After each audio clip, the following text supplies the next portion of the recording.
Hello Nichols family. This is going to be a short video to help you run a report that will give you midterm grades for all of your assigned students as an advisor.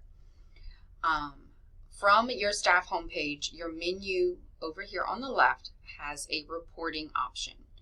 When you click on your reporting option, you'll be brought to a page that will let you select a report and then add filters.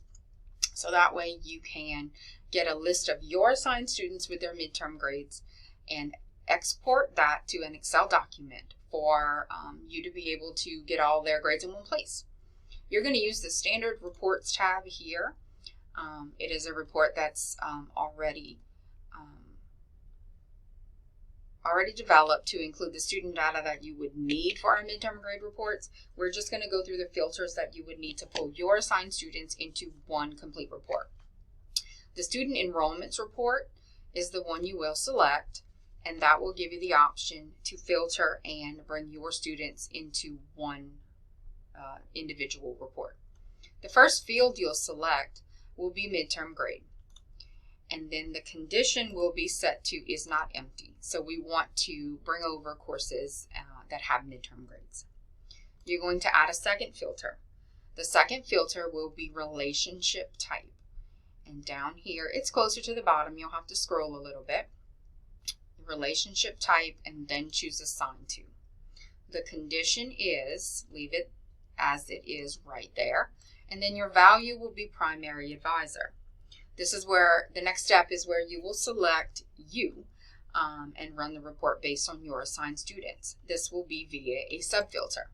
So your subfilter, the field is assigned staff, and then over here you will find your name, and then when you've checked all of this to make sure it's ready to go, you're going to run your report.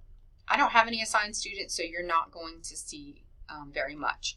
My graduate assistant is one of my assigned students. I'm not going to scroll down because publishing a video with student data would not be legal, but I will show you at what point.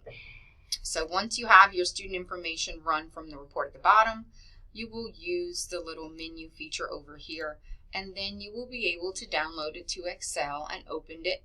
And it will have all of your students listed course by course and the midterm grades that are available for those students. If the student is part of a progress report campaign, you will also see progress report results. It will also include their majors and concentrations and things like that. So you'll be able to sort and filter in Excel and then follow up with any students that might need some assistance at midterm. If you have any questions about the report or you're having any difficulty accessing it, please give me a call or email me and I'll be happy to help you out. Good luck, and I hope you have a wonderful rest of the fall semester.